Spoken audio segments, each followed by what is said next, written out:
Hello all welcome to civil index. ఈ వీడియోలో మనం RRB JEE expected exam pattern and medical standards and language of the exam ఇవన్నీ discuss చేద్దాం. So let me start with the exam pattern first. Basically guys, in the RRB JE exam there will be two levels. Level 1 is CBT1, okay, and level 2 is CBT2. అంటే CBT 1లో మనకి qualify అయితేనే, okay, అంటే CBT 1లో మనం cut off clear చేస్తేనే మనం CBT 2కి eligible అవుతాం అనమాట. Okay, so now let us see the CBT 1 exam pattern first. ఈ CBT 1 ఎగ్జామ్లో మనకి టోటల్గా 100 క్వశ్చన్స్ ఉంటాయి. ఓకే, CBT 1లో మనకి టోటల్గా ఎన్ని క్వశ్చన్స్ ఉంటాయంటే 100 క్వశ్చన్స్ ఉంటాయి. అండ్ ప్రతి క్వశ్చన్కి 1 మార్క్ ఉంటుంది. అండ్ ఈ CBT 1లో మనకు ఉండే సబ్జెక్ట్స్ ఏంటంటే guys, mathematics, general awareness, reasoning, okay sorry general awareness మళ్ళీ వచ్చింది, ఓకే, అండ్ జనరల్ సైన్స్. ఈ 4 టాపిక్స్ ఉంటాయి మనకి: mathematics, general awareness and reasoning and general science. Okay, minimum qualifying mark వచ్చేసి 40%, అంటే 100కి మినిమం క్వాలిఫైయింగ్ మార్క్ వచ్చేసి 40. ఓకే, అలా అని చెప్పేసి 41 వస్తే మీరు కంపల్సరీ కట్ ఆఫ్ క్లియర్ చేసినట్ట అంటే కాదు, అది మినిమం మార్క్ అనమాట. ఓకే, కట్ ఆఫ్ అనేది CBT 1 జరిగిన తర్వాత క్యాండిడేట్స్ పర్ఫార్మెన్స్ బట్టి ఆర్ఆర్బి డిసైడ్ చేస్తుంది. బట్ మినిమం 40 మార్క్స్ అయితే కంపల్సరీ రావాలి. And what ever the duration of the exam is they, it is 1.5 hours, అంటే 90 మినిట్స్లో మనం 100 క్వశ్చన్స్ సాల్వ్ చేయాలి. And mainly there is a negative marking guys. మనకి state ఎగ్జామ్స్లో జనరల్గా ఇప్పుడు నెగిటివ్ మార్కింగ్ లేదు, ఓకే, కానీ మనకి ఆర్ఆర్బిలో 1/3 నెగిటివ్ మార్క్ ఉంటుంది ప్రతి క్వశ్చన్కి. ఒకవేళ మీరు అటెంప్ట్ చేసి రాంగ్ గనక చేస్తే మనకి 1/3 అనేది నెగిటివ్ అవుతుంది అనమాట. Then in that 4 subjects I told, అంటే 4 సబ్జెక్ట్స్ నేను ఏదైతే చెప్పానో దాంట్లో మ్యాథమెటిక్స్ నుంచి 30 క్వశ్చన్స్ వస్తాయి, 30 marks. And general intelligence and reasoning నుంచి 25 క్వశ్చన్స్, 25 మార్క్స్. జనరల్ అవేర్నెస్ నుంచి 15 questions, 15 marks. And general science నుంచి 30 క్వశ్చన్స్ అండ్ 30 మార్క్స్. బేసిక్గా మనకి మ్యాథమెటిక్స్ అంటే చాలా సింపుల్ మ్యాథమెటిక్స్ ఉంటుంది. మనకేమి ఇంటిగ్రేషన్స్, డిఫరెన్షియేషన్స్ ఇలాంటివి ఏమి ఉండవు. Okay, and reasoning, general intelligence you might have prepared for other exams also, అంటే ఇప్పటి వరకు వేరే ఎగ్జామ్స్లో కూడా రాసి ఉంటారు. జనరల్ అవేర్నెస్కి వచ్చేసి మనకి Indian history and Indian geography అలా ఇండియా లెవెల్లో ఉంటాయి. అండ్ జనరల్ సైన్స్ వచ్చేసి మనకు ఫిజిక్స్, కెమిస్ట్రీ ఇలాంటివి ఉంటాయి అన్నమాట. సో టోటల్గా 100 క్వశ్చన్స్, 100 మార్క్స్. సో మెయిన్గా మనకి ఈ 2 స్కోరింగ్ ఏరియాస్ అని మనం చెప్పుకోవచ్చు. మ్యాథమెటిక్స్ అండ్ జనరల్ ఇంటెలిజెన్స్ అనేది కొంచెం స్కోరింగ్ ఏరియాస్ నాన్న. ఓకే, దెన్ మనకి చాయిస్ ఆఫ్ ఎగ్జామ్ లాంగ్వేజ్ వచ్చేసి ఎగ్జామ్లో యాక్చువల్గా మనకి డిఫాల్ట్గా ఇంగ్లీష్లో ఉంటుంది. ఓకే, డిఫాల్ట్గా ఇంగ్లీష్లో ఉంటుంది. బట్ మీరు ఏదైనా వేరే లాంగ్వేజ్ కనుక చూస్ చేసుకోవాలంటే, if in case the candidate wish to choose any other language, then same can be selected from the drop down list of languages. అక్కడ ఏంటంటే మనకి క్వశ్చన్ పేపర్ ఓపెన్ చేయగానే ఇంగ్లీష్లో వస్తుంది, బట్ మనకు అక్కడ ఆప్షన్స్ ఉంటాయన్నమాట. అంటే మనం తెలుగులో ఫిక్స్ చేసుకోవాలా, తమిళ్లో ఫిక్స్ చేసుకోవాలా, హిందీలో ఫిక్స్ చేసుకోవాలా. సో అదేంటి అంటే మనకు అక్కడ ఉంటుంది, డ్రాప్ డౌన్ ఉంటుంది. దాన్ని సెలెక్ట్ చేసి మనం క్వశ్చన్స్ చేంజ్ చేసుకోవచ్చు. అండ్ మనకి సపోజ్ ఏదైనా క్వశ్చన్‌లో మనం రాసే లాంగ్వేజ్‌లో లైక్ హిందీలో గానివ్వండి, తెలుగులో కానివ్వండి, ఏదైనా మిస్టేక్ ఉంటే మాత్రం అప్పుడు ఇంగ్లీష్‌ని కన్సిడర్ చేస్తారు. The content of English version shall be prevailed, అంటే ఇంగ్లీష్‌కి అప్పుడు ఇంపార్టెన్స్ ఇస్తారనమాట. బట్ అలా ఉండే క్వెషన్స్ చాలా తక్కువుంటాయి. No need to worry. మీరు ఏ లాంగ్వేజ్‌లో అయితే కంఫర్టబుల్ అయితే ప్రిపరేషన్‌కి ఆ లాంగ్వేజ్‌లోనే చేసుకోండి. దెన్ మనకి నెక్స్ట్ CBT 1లో కట్ ఆఫ్ గనక క్లియర్ చేస్తే అది ఆబ్వియస్లీ కేటగిరీ వైజ్ ఉంటుంది. And at the same time మనకది మనం ఆప్ట్ చేసేటువంటి మనకి అంటే మనకి డిఫరెంట్ డిపార్ట్మెంట్స్ ఉన్నాయి కదా! పీవీ అని, వర్క్స్ అని. సో, వాటి మీద కూడా మనకి డిపెండ్ అయి ఉంటుందన్నమాట. Next in the RRB JE CBT 2 there will be 150 MCQs. టోటల్‌గా మనకి 150 ఎంసీక్యూస్ ఉంటాయి. ప్రతి క్వెషన్‌కొచ్చేసి 1 మార్క్ ఉంటుంది.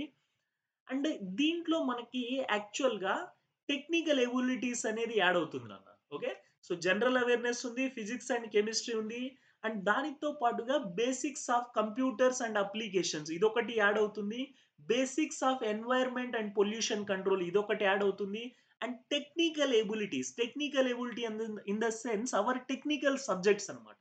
అవి కూడా ఉంటాయి.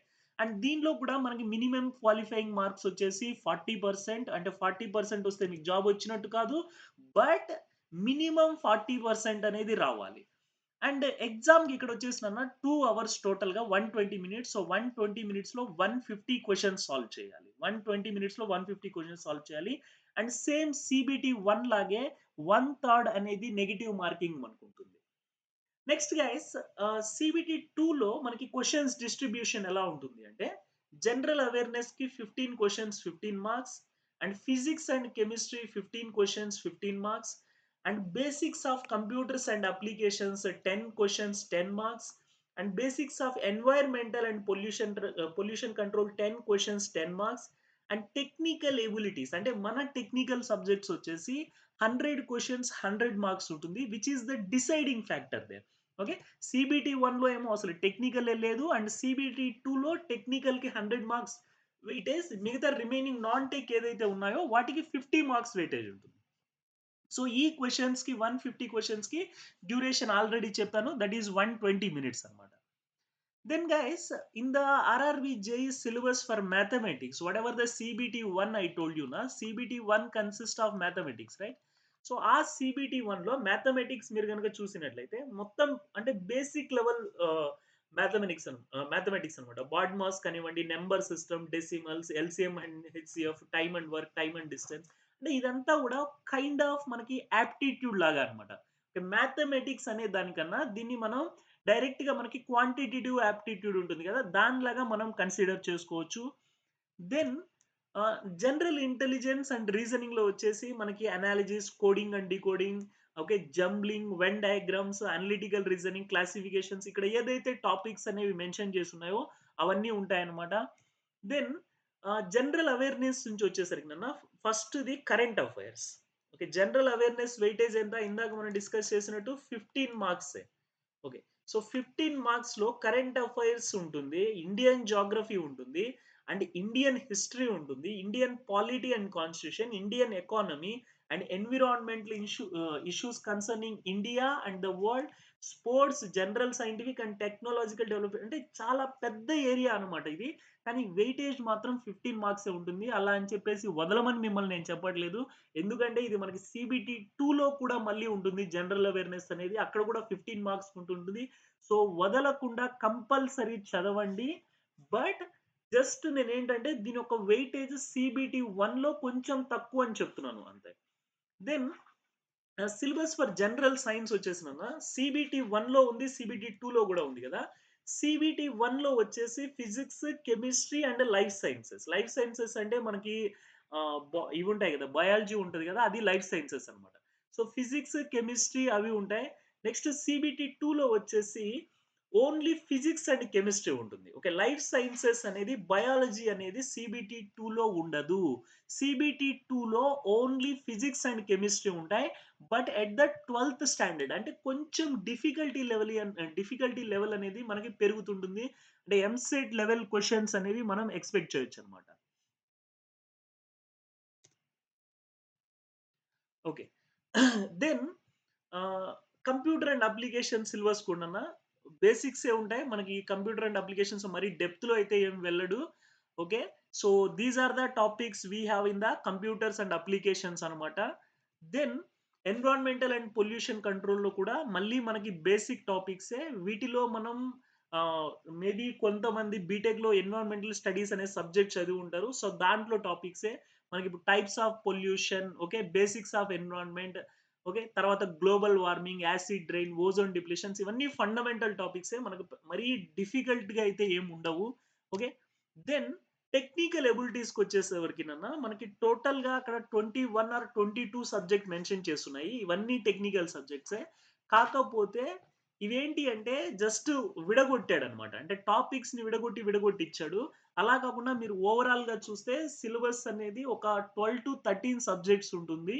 ఓకే. అండ్ కొంతేంటంటే మనకిక్కడ డ్రాయింగ్ సబ్జెక్ట్స్ ఉంటాయి. ఎక్కువ మనం చదవనివి బిల్డింగ్ డ్రాయింగ్ అంటే ఇది వేరే ఎగ్జామ్స్‌కి మనం చదవం. Okay. And at the same time మనకిక్కడ బిల్డింగ్ మెటీరియల్స్ అండ్ కన్‌స్ట్రక్షన్‌తో పాటు మెయింటెనెన్స్ అండ్ ఫినిషింగ్ అనే ఒక టాపిక్ ఉంటుంది. Advanced construction technique and equipment అనే ఒక టాపిక్ ఉంటుంది. ఇవన్నీ ఏంటంటే మనం రెగ్యులర్‌గా చదివే టాపిక్స్ కాదు. అండ్ కంప్యూటర్ ఎయిడెడ్ డిజైన్ అంటే క్యాడ్ మీద కూడా మనకి క్వెషన్స్ వస్తాయి. Okay. And advanced construction already it was there. So, ఇవి ఏంటి అంటే మనకి కొంచెం ఔట్ ఆఫ్ ద సిలబస్. మనం నార్మల్‌గా రెగ్యులర్‌గా చదివే ఎగ్జామ్స్ కాకుండా కొంచెం ఔట్ ఆఫ్ ద బాక్స్ ఎళ్ళే ఆహ్, సబ్జెక్ట్స్ అన్నమాట ఇవి. దెన్ మనకి యాక్చువల్‌గా ఇక్కడ ఆర్ఆర్‌బీ జేఈలో మనకి డిఫరెంట్ డిపార్ట్‌మెంట్స్ ఉన్నాయి నాన్న. మన సివిల్‌కి ఎస్పెషల్‌గా నేను ఓన్లీ సివిల్‌కే మెన్షన్ చేస్తున్నాను. అండ్ ఈ సివిల్‌లో గనుక అంటే మన సివిల్ ఇంజినీరింగ్‌లో గనుక చూసినట్లయితే జూనియర్ ఇంజినీర్ బ్రిడ్జ్ ఉంటుంది. Junior engineer design and drawing section ఉంటుంది. జూనియర్ ఇంజినీర్ పీవే సెక్షన్ ఉంటుంది. Junior engineer design, drawing and ఎస్టిమేషన్‌లో మనకి ప్రొడక్షన్ యూనిట్‌లో ఉంటుంది. సో, ఇలా ఏంటి అంటే మనకి డిఫరెంట్ డిపార్ట్‌మెంట్స్ ఉన్నాయి. ఈ డిఫరెంట్ డిపార్ట్‌మెంట్స్‌కి మనకి మెడికల్ స్టాండర్డ్ అనేది ఏ3, సి1 ఇలా ప్రిస్క్రైబ్ చేశారన్నమాట. యాక్చువల్‌గా ఈ ఏ3, సి1, బి1 ఇవన్నీ ఏంటి అంటే మనకి రైల్వే స్టాండర్డ్స్. ఇవన్నీ కూడా రైల్వే వాళ్ళ స్టాండర్డ్స్ అన్నమాట ఇవి. సో, ఇక్కడ ఏ3 ఏంటి? ఏ1 ఏంటి? ఏ2 ఏంటి? ఇక్కడ మీరు అబ్జర్వ్ చేసుకోవచ్చు.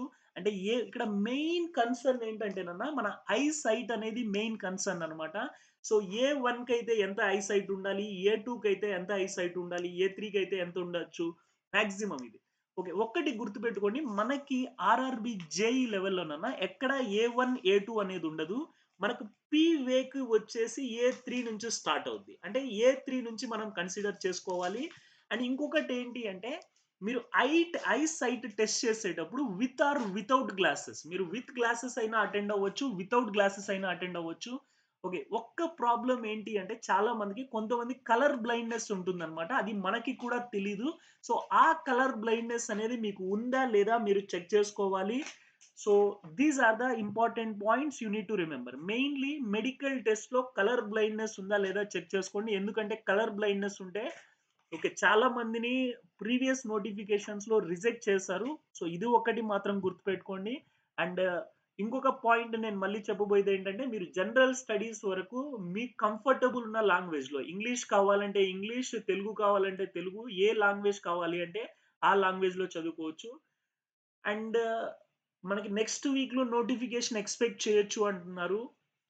అండ్ ద పాయింట్ ఈస్ దీని నుంచి మేబీ ఏమన్నా ఎగ్జామ్ ప్యాటర్న్ ఏమన్నా చేంజ్ చేస్తారో మనకు చూడాలి. బట్ లాస్ట్ టైమ్ అయితే ఓకే. ఇదే ప్యాటర్న్ ఉంది మనకి. అప్పటినుంచి మాక్సిమం జరిగిన ఆల్‌మోస్ట్ అన్ని ఎగ్జామ్స్ సివిల్ కాకుండా ఏదైనా ఎగ్జామ్స్ జరిగితే కొంచెం ఇదే ప్యాటర్న్‌లో వాళ్ళు ఫాలో అవుతున్నారు. So, we can expect the same kind of pattern this time also. ఈసారి కూడా అదే ప్యాటర్న్ ఎక్స్‌పెక్ట్ చేయొచ్చు. ఇంకా ఎక్కువ డేస్ ఏం లేదు మనకి తెలిసిపోతుంది అది. So wish all of you, I wish all of you to prepare for this exam if you are appearing for the state government exams. అంటే ఓన్లీ స్టేట్ గవర్నమెంట్ ఎగ్జామ్స్ మీద డిపెండ్ అవ్వకుండా ఇది కూడా మీరు సైడ్ బై సైడ్ ప్రిపేర్ అవ్వండి. ఇది కూడా ఒక ఆప్షన్ లాగా పెట్టుకోండి. ఎందుకంటే మనకు స్టేట్ గవర్నమెంట్‌లో చూస్తూనే ఉన్నాం. మనకి నోటిఫికేషన్స్ రావడం డిలే అవుతుంది. వచ్చిన ప్రాసెస్ అనేది డిలే అవుతుంది. బట్ ఈ ఆర్ఆర్‌బీ వీటిలో ఏంటంటే కొంచెం ఎంతో కొంత మనకి సిస్టమాటిక్‌గా జరుగుతుంది మొత్తం అనేది. ఎందుకంటే ఆల్ ఇండియా లెవెల్ కాబట్టి. So, you try to give your best efforts for the exam parallelly along with the state exams తో పాటుగా ప్రిపేర్ అవ్వండి. Okay. And if you have any doubts we are always there to help you through our Telegram as well as You can WhatsApp me on my number 8367752691. ఈ నెంబర్లో కూడా మీరు వాట్సాప్లో message చేయొచ్చు. Okay. And మీరు మా Telegram ఛానల్లో కనుక జాయిన్ అవ్వాలి అనుకుంటే ఇక్కడ ఒక క్యూఆర్ కోడ్ ఉంది. ఆ క్యూఆర్ కోడ్ని కనుక మీరు స్కాన్ చేస్తే మీరు మా టెలిగ్రామ్ ఛానల్లో జాయిన్ అవ్వచ్చు. I wish you all the best for the coming exams. Thank you so much.